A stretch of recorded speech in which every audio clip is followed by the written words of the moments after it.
Thanks very much, Anton, for coming in.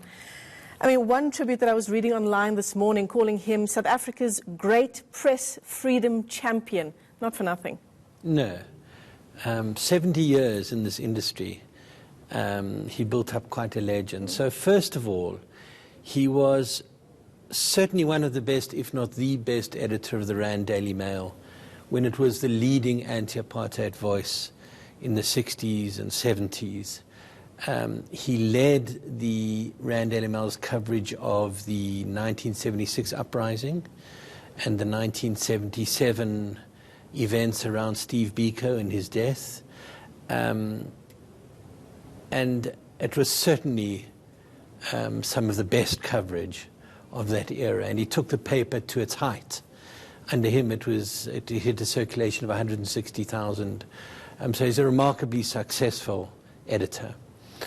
But after he stood down and took other roles in the industry, what he's most remembered for is the most consistent, steady soldier of media freedom. Nobody has more consistently, for longer, until the day he died. He was sitting on committees, fighting locally, regionally, internationally,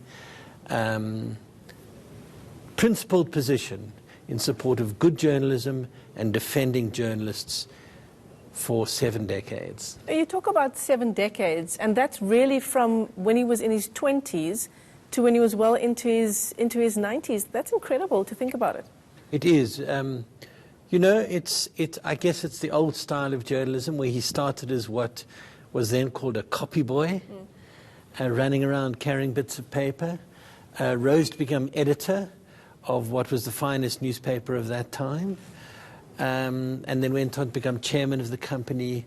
But then in his latter years, just dedicated himself with endless energy to global and local media freedom issues. Well, that's the thing about him, isn't it? He was a champion of press freedom under the apartheid government, and we can all see how important that would have been at the time.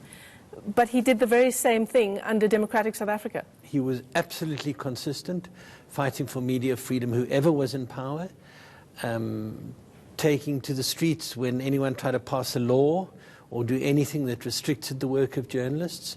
He really was the most dedicated soldier of media freedom that's been at the forefront, both here and internationally, through all these years. Anton, you know a lot about him professionally, of course. Do you know about how he came to be the champion of journalism as he was in his 20s? His upbringing, perhaps, his family background, or just his background? He was a Joburg kid. He went to Parktown Boys High. He came directly as a young person into the newsroom, and in those days you started in a lowly position and worked your way up. He spent time in London working for Fleet Street newspapers, and then came back to edit the Rand Daily Mail.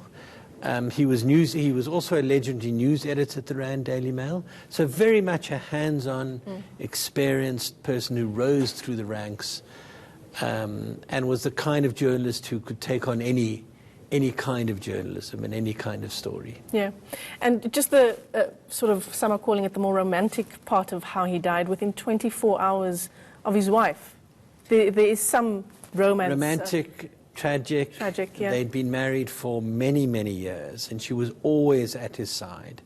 And they died within 24 hours of each other. It's quite shocking. It is, it is.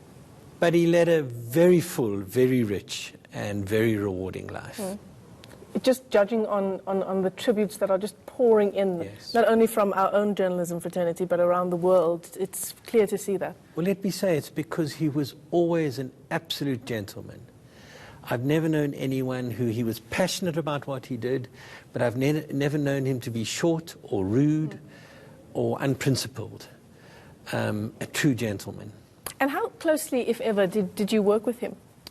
Oh, over many years, I've sat with him on many committees, press freedom bodies, committees, all sorts of actions. I was at the Rand Daily Mail later than him.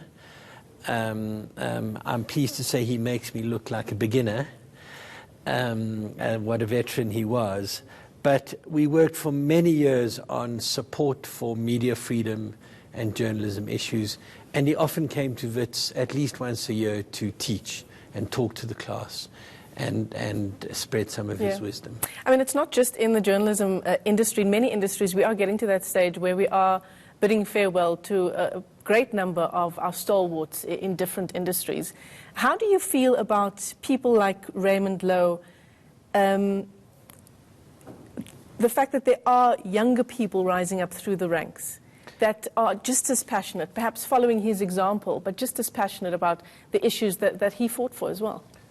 Look, his death does represent something of the end of an era because he represents that kind of liberal, anti-apartheid, principled, old-style journalist who could do any job in the newsroom and do it with passion and commitment, never for money, never for glory, but with a passion for getting the truth out. And yes, thank goodness there's young people coming through. It's a different world. It's a different journalism today.